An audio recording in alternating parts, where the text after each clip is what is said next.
ওয়ালাইকুম আসসালাম রহমতুল্লাহি ওয়া বারাকাতুহু। জি, প্রশ্ন শুনলাম আপনার। দুটি প্রশ্ন করেছেন। তো প্রথম প্রশ্ন হলো যে যদি কোনো বাবা মা তাদের সন্তানকে জমি জায়গা ইত্যাদি বন্টন করতে চায়, তো এই বন্টন কি পদ্ধতিতে হবে? এটা কি মিরাসের মতো ওই মেয়ের ডবল হবে ছেলে, নাকি সমান সমান করে দিতে হবে? কোনটা সঠিক জানতে চাওয়া হয়েছে। আর একটা প্রশ্ন ছিল, এটা পরে বললে হবে ইনশাআল্লাহ। তো এই বিষয়টিতে ইখতিলাফ হয়েছে। মরণের পরবর্তী মিরাস বন্টন তো আল্লাহ বলে দিয়েছেন, কাজে সেখানে কোনো আর অবকাশ নাই কথা বলার বা ইখতিলাফের। ইখতিলাফের জায়গা, মতভেদের জায়গা হলো এটাই যে জীবদ্দশায় যদি এগুলো দেয়, এইসব প্রপার্টি দিয়ে যায়, তাহলে সমান করে দেবে নাকি এভাবে দেবে? মেয়ে পাবে ছেলের ডবল, ছেলে পাবে মেয়ের ডবল। অধিকাংশ ওলামায়ে কেরাম মনে করেন যে, বা কিছু ওলামায়ে কেরাম মনে করেন যে বন্টন হতে হবে সমান সমান করে, জীবদ্দশায় যদি কেউ বন্টন করে। এদিকে বেশ কিছু ওলামায়ে কেরাম গিয়েছেন, যাদের ভিতরে রয়েছেন বড় বড় ইমাম হাফিজ ইবনে হাজার রাহিমাহুল্লাহ, বর্তমান যুগের শেখ আলবানী রাহিমাহুল্লাহ। তাদের কথা, মিরাসের জমি, মিরাসযোগ্য যে সমস্ত জমি জায়গা, সেগুলো জীবদ্দশায় দিলে সমান করে দিতে হবে। পক্ষান্তরে শেখ বিন বাজ রাহিমাহুল্লাহ, শেখ উসাইমিন সহ প্রায় সমস্ত উলামা ওয়াল মামলাকা, সৌদি আরবের আলেমগণ, এবং বহু আগে ইমাম আহমদ ইবনে হাম্বল, তাদের কথা সমান সমান করে দিতে হবে। মানে তাদের ভিতরে ইনসাফ করে দেওয়ার অর্থ হলো যে ছেলে পাবে মেয়ের ডবল। ছেলে মেয়েকে মেয়েকে 2 বিঘা দিলে ছেলে পাবে 4 বিঘা জমি, বা ছেলেকে মেয়েকে 50 লাখ দিলে ছেলে পাবে পাবে 50 লাখের ডবল,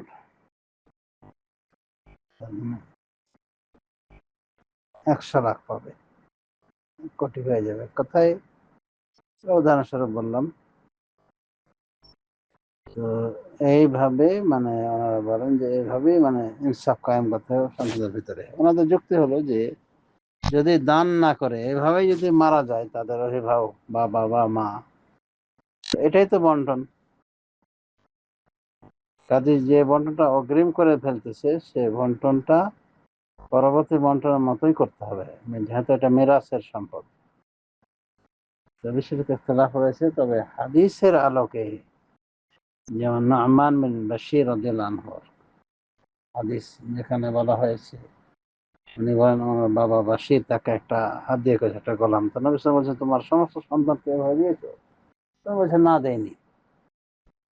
উনি বলছেন আশহাদ আলা হাযা গায়রি, তাহলে এই বন্টনের উপর আমাকে ছাড়া অন্য কাউকে সাক্ষী করো।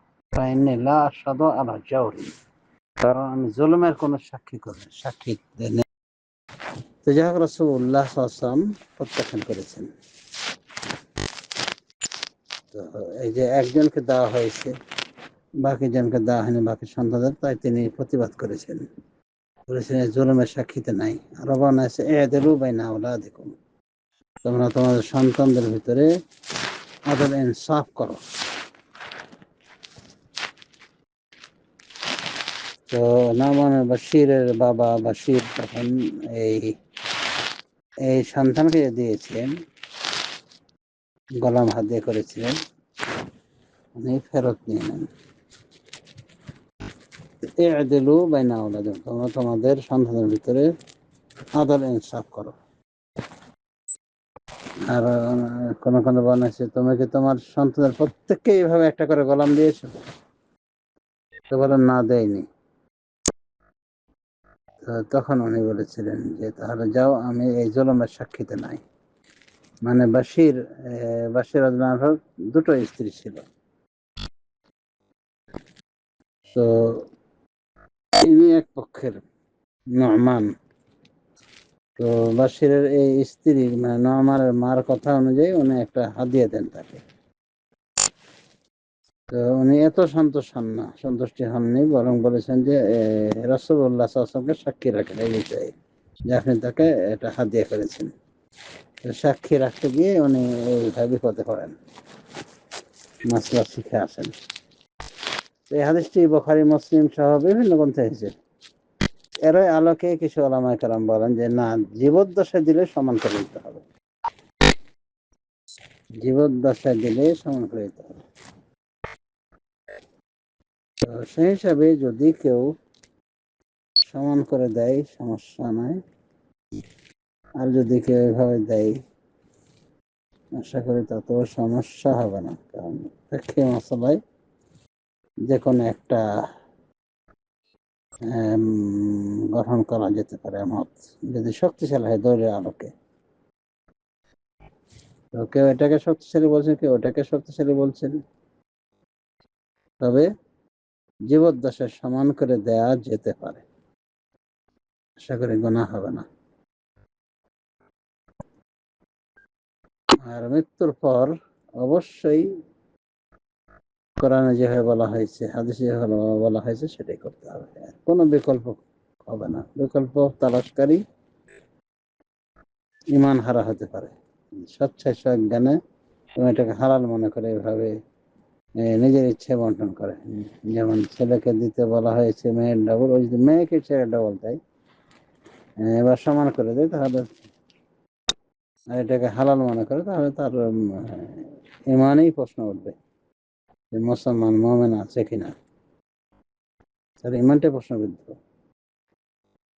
আর একটা কথা যে আলেমরা বলেন যে এভাবে বন্টন করা ঠিক না, কারণ মিরাজটা মরণের পরবর্তীতেই হয়। সেটাকে সে অ্যাডভান্স করার দরকার কি, কেন করবে? এর মাধ্যমে অনেক বিপর্যয়ের সৃষ্টি হয়। দেখা যায় যে মুরব্বী মানুষ, মুরব্বী বাবা মা দিয়ে দিয়েছে জমি ছেলেদের, এখন ছেলেদের হাতে জিম্মি হয়েছে বাপ মা, তাদের সেবা যত্ন করে না। আবার অনেক সময় দেখা যায় যে হয়তো বয়স হয়ে গেছে, তার মুরব্বী স্ত্রী মারা গেছে, সে নিজেকে অসহায়ত্ব বোধ করছে, অসহায় মনে করছে, সে চাচ্ছে একটা মুরব্বী কাউকে বিয়ে করবে, কোনো মহিলাকে। সেই সুযোগ কিন্তু দেয় না এই সন্তানগুলো, অধিকাংশ সন্তানরা এরকম করে। তো তারপরে কথা হলো, শেখ হাসান বলছে তুমি যেভাবে দিচ্ছ, তুমি কি জানো তার মৃত্যু আগে হবে?